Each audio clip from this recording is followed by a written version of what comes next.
Hello, welcome to Be Money Wiser, a platform for you to understand better money matters. And this show, we believe, is going to help you to make better financial decisions. There are lots of challenges that we do face as far as building our saving culture is concerned, but we can be able to overcome that through being committed and also being consistent in our savings. Now, these challenges include our family and the people that we do support. And because we always want to deliver and we drill so much into that, we end up forgetting about saving, of which saving is for our own individual benefit, to be able to plan for your future and be sure that it's secure. Now we're going to listen into this experience. We'll be right back. Hello, my name is Rachel Bochalia, the CEO or the founder of Husk Financial Services Limited. Personally, I come from a humble background, and being an elder sister to a number of many, it really becomes very hard for you to save. Reason being, there are so many things that take up your money as a person, because you feel you are entitled to help your other siblings as a person and your parents as well, given the fact that even the family where you come from is really doing financially badly. So you realize saving becomes really hard. So as learning to save, I realize as I support my family, I need to save for myself, for my personal growth.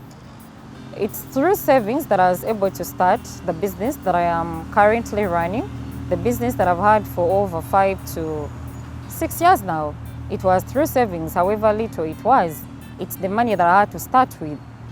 And another experience about savings is, still, given the fact that my family is not quite well financially, I had to save for a plot of land, because it became really hard for me in case I need any loan anywhere.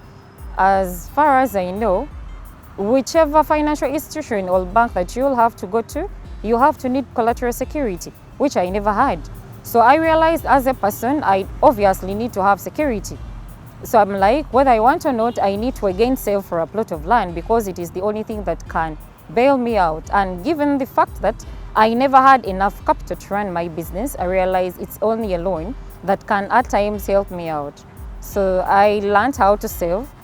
And surely speaking, in 2019, I was able to secure a good plot of land through savings. So I would encourage everyone, or every youth, however hard it is, I know how tough it is to save, because personally, when you've maybe raised 500,000, you get an issue that concerns you and you need 200,000. It is the same money where you'll have to go and get it. There is no other source of income at the end of the day. So you realize it calls for a lot to save. But no matter how hard it is, I would advise everyone to save from the little that you do, and because it helps you for your personal growth as a person. Wow, family. And most times you see people get issues, not only about savings, but even about managing your own finances. You find that you find yourself spending anyhowly at most times, the responsibility of taking care of other people. That's true. Actually, in some families, they say if you're a firstborn, you're an assistant parent. Wow. Yeah. So, like, you're really obliged to take care of your siblings. And of course, which is not a bad thing, because you don't want them to go through what you went through. Yeah. But of course, as you do that, you also have to have self at the back of your mind. You have to think about yourself. You have to think about your future. You also know you have a future to plan for. Sure. And it is through savings that you'll be able to, you'll be able to raise funds, to do investments, and save some more. Yeah. Why should it be so necessary for someone to make sure that they save no matter what, Tracy? I think someone really needs to save, because at the end of the day, this is the money that's going to save you. When you need to take care of your family, emergencies, this is the money that's going to help you. Like we had said earlier, retirement, that's the money that's going to help you. Sure. Investing, that's the money that's going to help you. So no matter what, someone needs to save. And what people should have at the back of their minds, no one is really young to start saving. Yeah, so you're supposed to save. For as long as you're earning, you are supposed to save.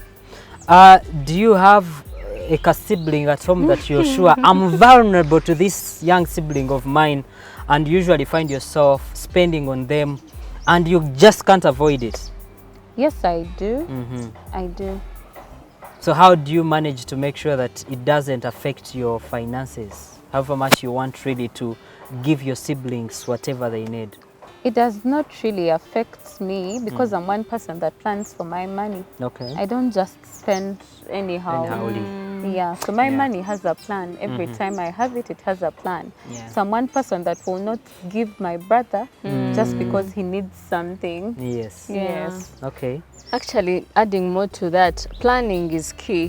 When you have planned for your money, then it's okay, you can. Then it is okay. As long as you've planned for it, as long as you plan. Yes, as long as you know your brother needs maybe school fees and you've planned for it, it is achievable. But sometimes when you're going to do school fees and then maybe the rest of the few things, then you don't have anything remaining to save. Well, when you've planned, yeah, of course you have to save. What do you mean? What do you mean? They are going to send my brother away from school, and I have 300,000, and that's exactly what they need. Yes. And then you say, I'll say, because I have to say first, I'll take 100 off. And what are you talking about? It does not just come just like that. Of course, when you're sending your brother to school, you already know I paid 400. The balance is 300. Yeah. So you already have it in mind. And that's all I have. The balance at school is 300,000. At times, that's all you have. So make sure the grace period you're given, you've collected this money. So that it does not affect your savings. Yes. But which savings? They are not there. I'm telling you, yes, I already paid 400,000. The remaining is 300. And by the time they are sending this brother of mine home, the only man I have with me is the 300. So what I will do is to give him the 300 and saving peke yake hakuna. Well, there what you do, of course, after giving in all that you have, meaning you have to look back into your budget and you see what next where are you going to spend on. Then you try to do what? You don't have any. You see, that's what I'm talking about, that you spend all the money and like you are like you try nothing. No, let me tell you something, Ivan. Before you spend or before you even talk about all that, remember there is that miscellaneous fund. You need that fund. I don't know what you guys are talking about. Yeah, you need that fund. I don't have what to save. All the money has been taken and you're even thinking about miscellaneous. What's wrong with you? Actually, there is a planning for emergencies. Plan well. You're supposed to save for those as well. It's not like you're supposed to save because I want to buy a car. Exactly. Because and then after buying a car, I go broke. Maybe what I'm getting from you guys is that if I'm to plan, if I know it's only the 300 I'm going to be having, then maybe the brother shouldn't be at a school where they pay 300. I need to take them to a school maybe where they are paying 150, such that I'll have actually that's the balance. Planning. Yes. So you've planned and known that this is what I can be able to afford, and you this plan within your budget. You have to be within your means. Yeah, true. It's also very, very key. You live within your because otherwise you stretch, then you find yourself having loans. Yeah, but when you plan, when you live within your means, you're able to plan for that money, and it may not be enough, but at least it will cater for your means at the moment, and you'll be able to save some more. So however much the needs are going to be there, you have to support your siblings, you have to support your friends, the parties are there, you have to contribute and stuff, but all those things have to be planned for, and by planning they have to fall into your budget. You know, you will not say I'm going to contribute 200,000 because everyone is contributing 200 when you don't have the money. Instead of contributing 200,000, you just say, okay, I'll give them like a 50k, and that's it. That's what I can be able to afford as long as it's within your budget. Yeah, will. and in the end of it all, you're able to remain with something that you can be able to save. We thank you so much for watching Be Money Wiser. Let me hope this show is transforming you and making you money wiser. See you next time. All right, Bye. see you.